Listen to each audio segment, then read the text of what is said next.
Ini bisa kalian pakai rumus ya kalian. Kalau sesumpek apapun hidupmu, jangan lupa Allahu Akbar. Kalau masih ada Allah, apa sih yang sulit? Apa sih yang tidak mungkin?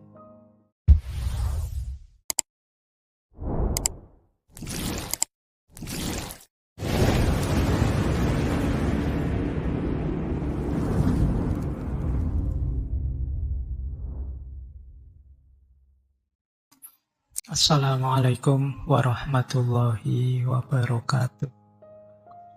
Bismillah, mari kita lanjut lagi belajar kita, ngaji kita. Jadi intinya ngaji filsafat itu ya ngaji, kita belajar ya. Segala yang di luar itu bonus.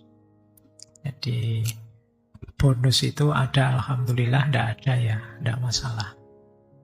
Bahkan termasuk pemahaman kita, kepandaian kita, itu ya anugerah sebenarnya bonus. Karena yang bisa kita lakukan hanya belajarnya. Maka ayo kita mulai ya, nawaitunya belajar. Baik, kita mulai nggih. Ini penjelasannya Bung Tomo sendiri tentang Allahu Akbar yang beliau ucapkan. Kata Bung Tomo begini, dalam pengumuman BPRI, Barisan Pemberontakan Rakyat Indonesia. Jadi BPRI ini yang mendirikan Bung Tomo. Jadi Bung Tomo itu melihat setelah proklamasi 45, ternyata nikah dan juga Belanda rencananya kelihatannya meskipun alasannya melucuti Jepang, kelihatannya ingin menguasai kembali Indonesia. Terus Bung Tomo melihat juga ini di Jakarta kok benderanya masih bendera Belanda, beliau terus gelisah. Beliau usul pada Bung Karno, ayo kita bikin radio perjuangan, atau tadi ditolak oleh Bung Karno. Maksudnya Bung Tomo biar nasionalismenya tetap hidup, semangatnya tidak mati, tapi ditolak. Beliau tambah gelisah, akhirnya kembali ke Surabaya mendirikan ini, BPRI, Barisan Pemberontakan Rakyat Indonesia. Nanti BPRI ini yang punya radio namanya Radio Pemberontakan. Yang di situ Bung Tomo melancarkan orasi-orasinya. Nah, tulisannya beliau sendiri ini menjelaskan kenapa pakai Allahu Akbar. Jadi dalam pengumuman BPRI itulah pertama kali suara saya mengumandangkan Allahu Akbar. Sebab siapa lagi kekuatan yang kita andalkan? Sedangkan senjata tidak lengkap. Lawan kita pasukan Inggris yang sudah siap siaga memusatkan panser-panser dan kapal-kapal perangnya. Kecuali semangat patriotisme, saya kira tidak lain kekuatan kita hanya perlindungan Allah. Perlindungan Allah itu hanya bisa terjadi kalau kita menyadari bahwa Allah itu Maha Kuasa. Untuk menunjukkan Allah itu Maha Kuasa, saya kira perlu diresapkan makna ucapan yang selalu menggetarkan jiwa manusia. Baik pada waktu perang maupun waktu mendengar seruan azan, yaitu Allahu Akbar. Jadi kenapa sih kalau beliau orasi terus setelah merdeka atau mati Allahu Akbar? Untuk menggelorakan semangat sekaligus menyadarkan bahwa tidak usah takut-takut. Ada Allah yang Maha Kuasa. Tidak usah khawatir kalau Allah menghendaki dan kita ada di jalan kebenaran, pasti kita menang. Meskipun senjata canggih hanya melawan bambu runcing, kalau Allah menghendaki apa yang tidak mungkin. Nah, ini maunya Bung Tomo. Kenapa terus beliau pakai kalimat Allahu Akbar? Jadi beliau ingin menghidupkan semangat kita, menghidupkan jiwa kita. Tidak hanya menggunakan kalkulasi duniawi yang rasional. Karena kalau pakai kalkulasi rasional mungkin sudah angkat tangan, tidak mungkin bisa menang. Tapi kalau sudah Allahu Akbar, apa yang tidak mungkin? Ini bisa kalian pakai rumus ya kalian. Kalau sesumpek apapun hidupmu, jangan lupa Allahu Akbar. Kalau masih ada Allah, apa sih yang sulit? Apa sih yang tidak mungkin? Oke, jadi yang kedua, nasionalisme yang religius. Kalau yang pertama tadi, nasionalisme dan cinta tanah air. Sekarang yang ketiga, kalau ini kelihatan sekali di pikiran-pikiran beliau setelah merdeka. Setelah sudah mulai stabil, yaitu tentang kemandirian dan kerakyatan.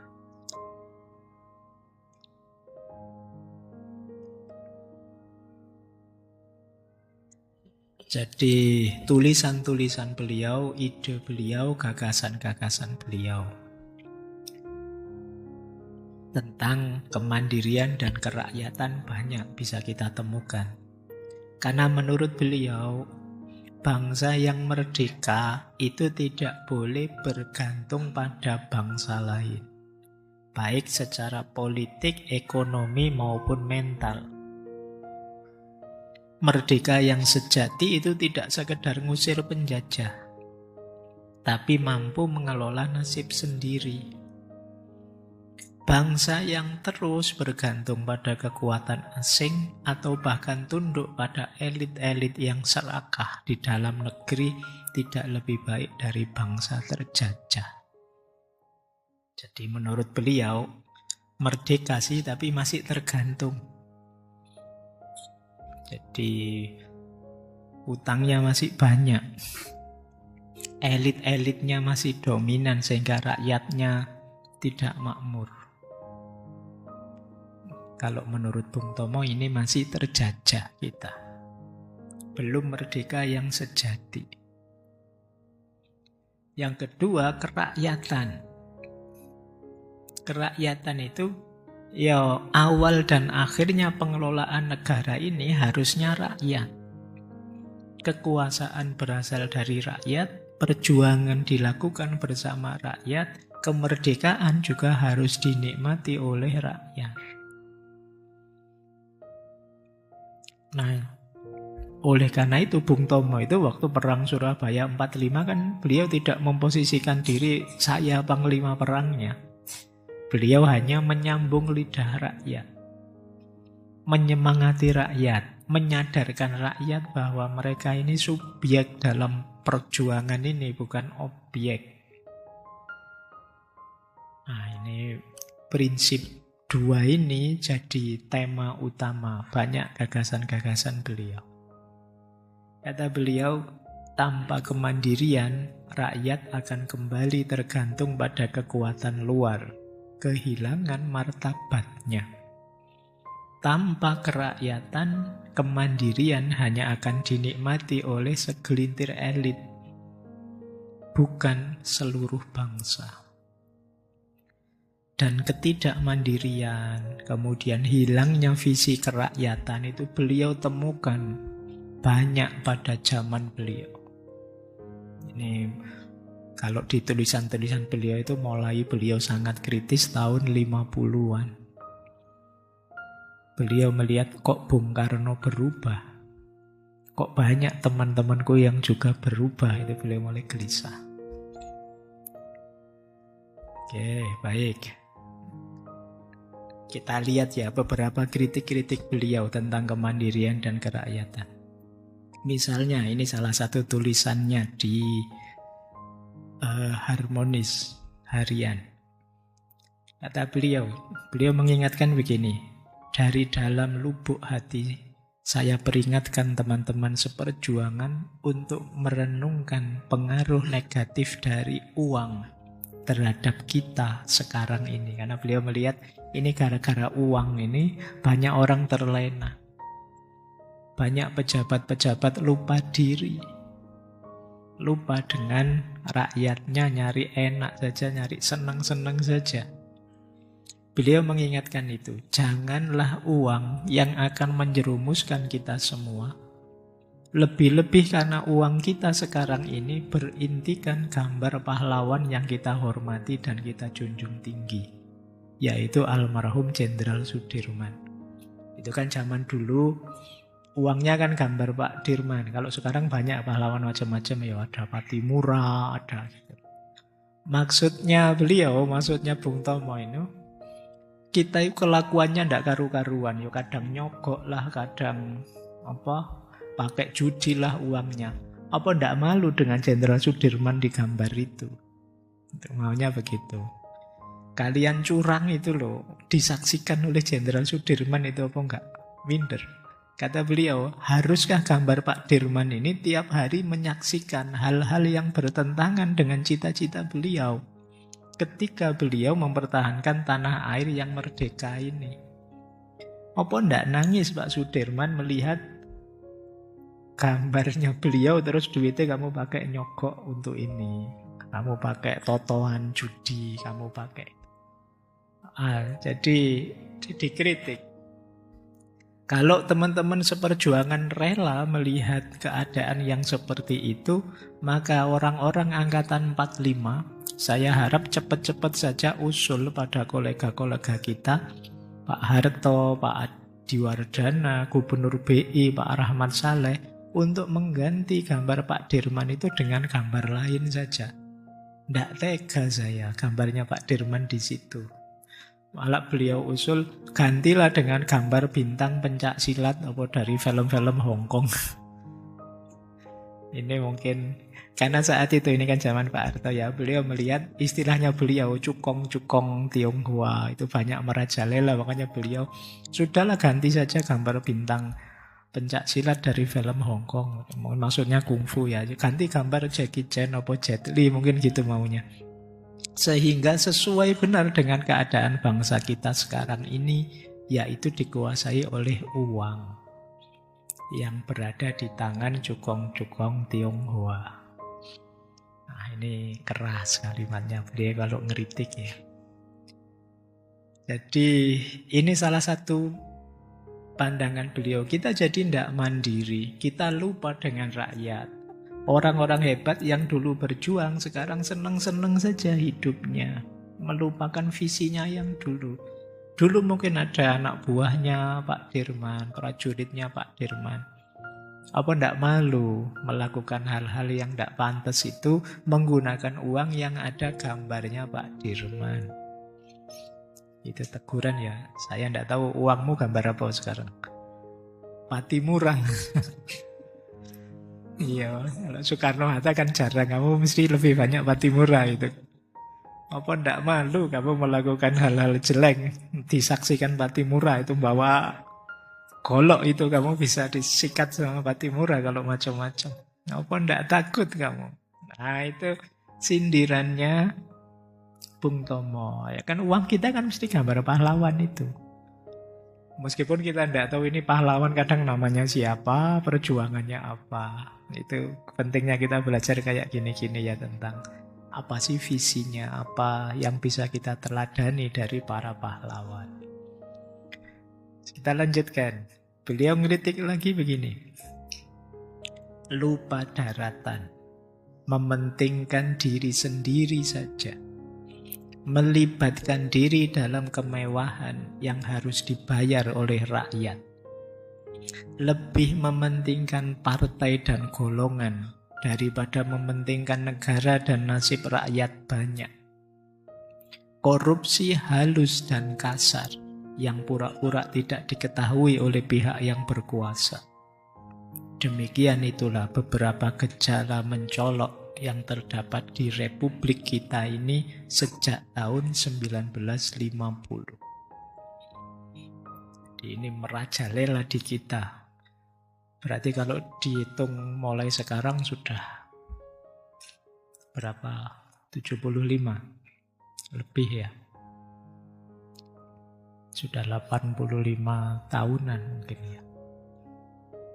Sejak tahun 1950. 50. Oke, kalau kalian jeli, kalian lihat satu-satu itu, hari ini contohnya masih banyak. Jadi beliau ngeritik tahun 50-an, tapi masih relevan sampai hari ini. Berarti memang bangsa ini daya belajarnya kurang tinggi. Orang kan selalu bilang, pelajaran paling efektif itu melalui pengalaman. Meskipun pahit. Tapi ternyata kita dari pengalaman juga tidak belajar. Akhirnya kayak jalan di tempat. Situasi zaman dulu, hari ini masih relevan. Mungkin teman-teman mau bilang itu berarti Bung Tomo hebat sekali ya pikirannya sampai hari ini masih relevan. Bukan Bung Tomonya yang sangat hebat, kitanya yang keterlaluan. Bahkan nasihat dari era itu kok masih kita belum memperbaiki diri sampai hari ini. Lupa daratan, mementingkan diri sendiri, contohnya banyak sekarang. Melibatkan diri dalam kemewahan yang harus dibayar oleh rakyat. Kamu sudah kenyang berita seperti itu.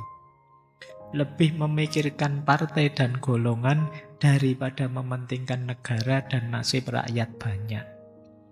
Tiap hari ketemu berita begini. Korupsi halus dan kasar yang pura-pura tidak diketahui oleh pihak yang berkuasa.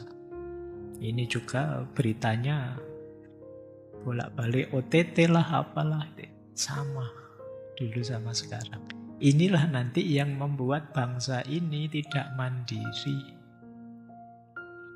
Tidak bangga dengan dirinya. Terus muncul tadi orang-orang yang apatis dengan bangsanya. Tentu saja jadi akar yang melemahkan. Oke, ini buat kalian juga ya teman-teman yang ngaji filsafat. Semoga nanti kalau ada yang pejabat dari sini, nanti yang muda-muda ini jadi pejabat apa saya tidak tahu, diinget-inget tegurannya Bung Tomo ini. Jangan sampai lupa, karena nanti kalau balik lagi ke kalian terus kumat lagi karena terlena, lupa daratan. Istilahnya beliau tadi pengaruh negatifnya uang membuat kita lupa segalanya.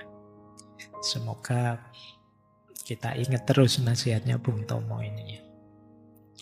Lanjut, pokok pikiran lagi yang keempat. Tentang keberanian dan pengorbanan. Tidak perlu diragukan lagi bagaimana beraninya seorang Bung Tomo. Keberanian menurut beliau adalah kekuatan jiwa. Termasuk seandainya keberanian itu resikonya mati. Asal sadar bahwa ini perjuangan yang benar dan suci.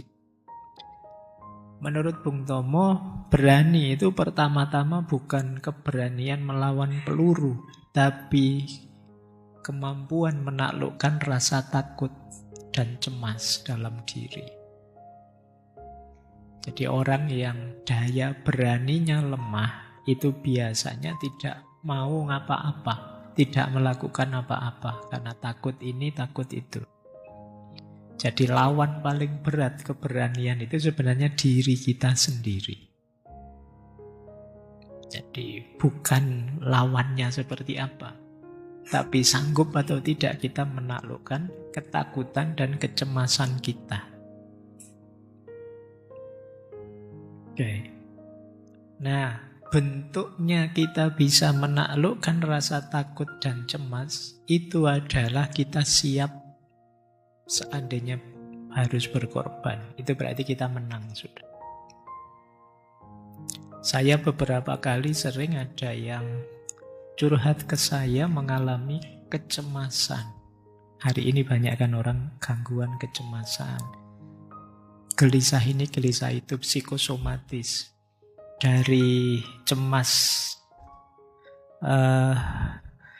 ini, cemas itu, terus fisiknya kena. Jadi sakit beneran.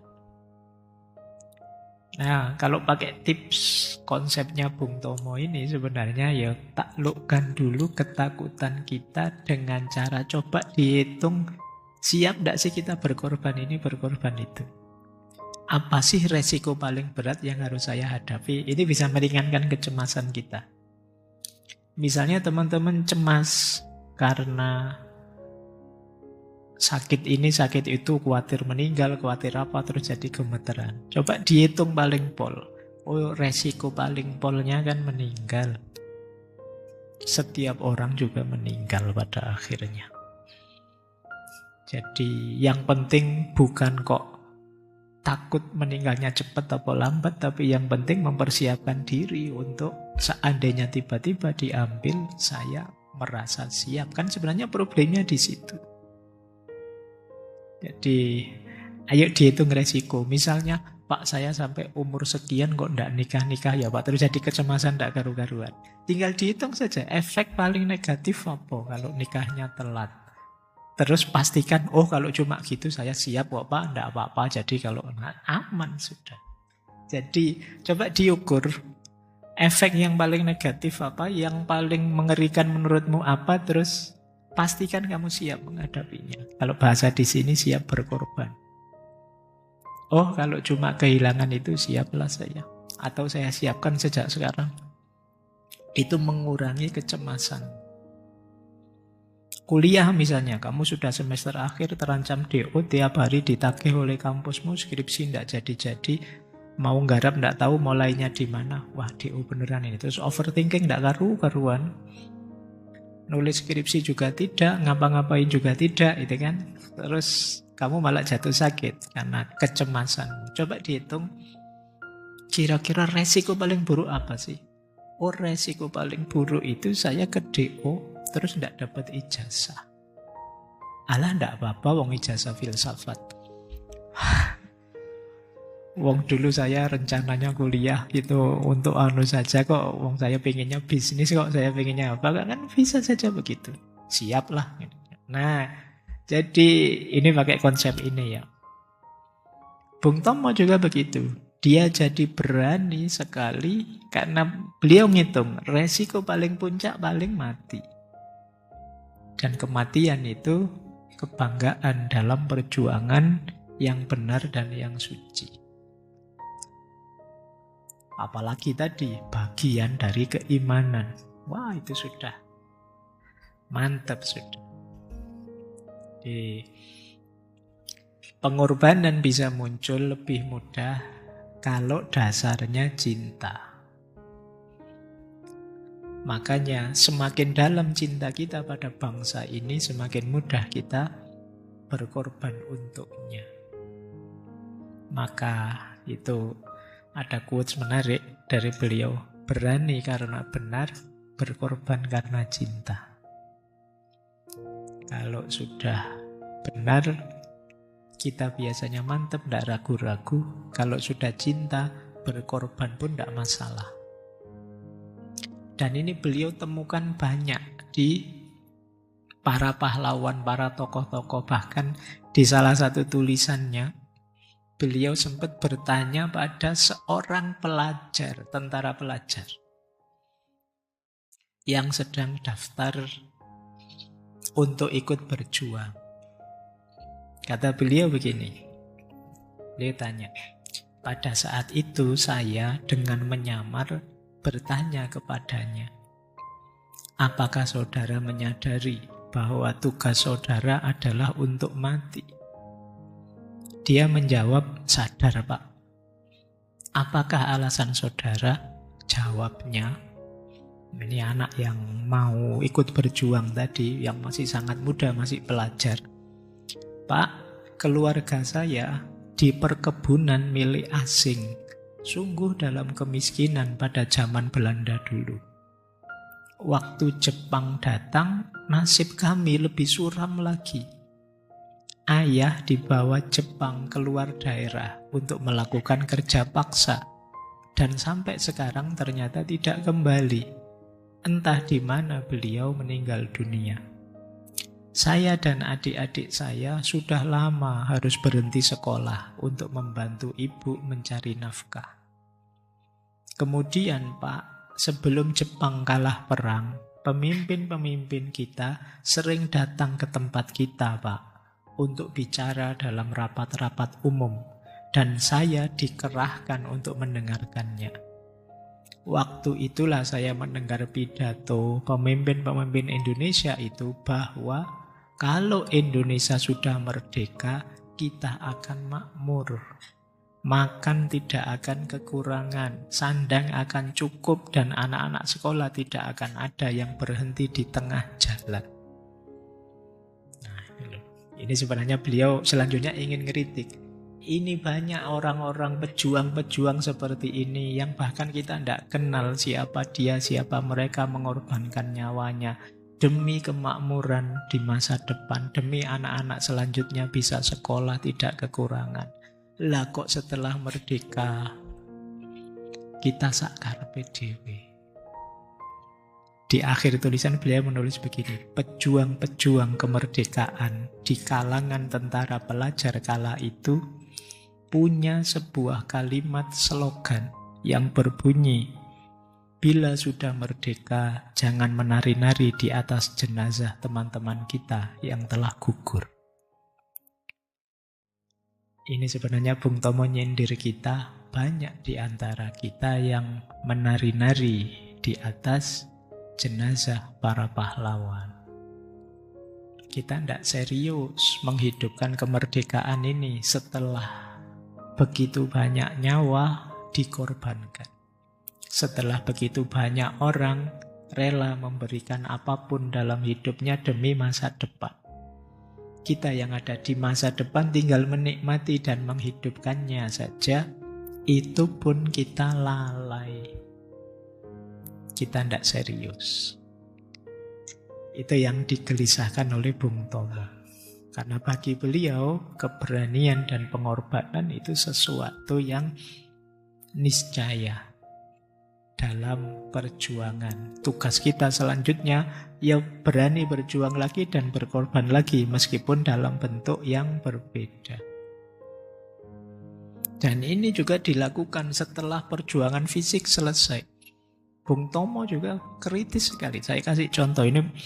Bagaimana beliau kritis ini kalau kepada Pak Karno. Kata beliau, tetapi maaf Bung Karno, orang-orang yang pernah dididik secara kesatria benar-benar tidak mungkin disuruh bersikap seperti Bandrio, Aidit atau Yusuf Muda Dalam. Ini beliau langsung tunjuk nama.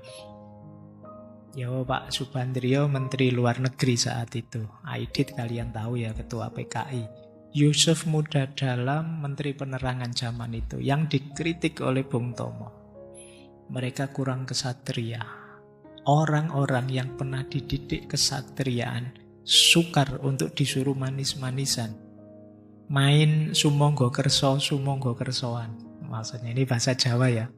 Sumangga kerso itu pokoknya asal bapak senang, ABS, monggo saja, nggih pokoknya kalau yang atasannya bilang harus nggih. Jadi kesatria lebih punya prinsip, lebih-lebih untuk disuruh munduk-munduk, guna menikam dari belakang. Jadi di depan munduk-munduk tapi dari belakang menikam, itu sama sekali tidak kesatria. Maunya Bung Tomo, kalau saya tidak setuju ya saya kritik, saya omongkan langsung di depan, langsung saya tunjuk muka. Ini kata beliau, ini perilaku kesatria. Jadi tidak sekedar nyebar gosip, bikin hoax, apalagi pakai fake account. Ya, kalian hari ini kan begitu. Kalau memang tidak cocok bilang, langsung ke orangnya. Bila perlu ketemu, tidak pakai bisik-bisik di belakang, tidak pakai munduk-munduk guna dapat menikam dari belakang. Jadi yang seperti itu kata Bung Tomo benar-benar tabu Bung Karno. Tidak mungkin saya begitu. Ini ya yang saya sebut bagian dari keberanian. Dan siap berkorban seandainya ada resikonya. Yo nanti kan beliau sampai di penjara. Nah, prinsip kelima adalah pokok-pokok pikiran beliau ya tentang kepemimpinan dan keteladanan. Kepemimpinan jelas, kalau menurut beliau pemimpin itu pelayan, bukan penguasa. Pemimpin sejati adalah yang siap berkorban untuk rakyat, bukan yang mengorbankan rakyat demi dirinya. Menurut beliau, kekuatan bangsa tidak hanya pada senjata, tapi pada iman dan moral pemimpinnya. Kalau pemimpin kehilangan moral dan kejujuran, hancurlah bangsa itu, meskipun senjatanya canggih. Kemudian, pemimpin harus menyalakan semangat rakyat. Pemimpin yang sejati adalah yang menggerakkan, bukan yang memerintah. Kalau pemimpinnya hebat, rakyatnya tidak perlu disuruh-suruh gerak sendiri.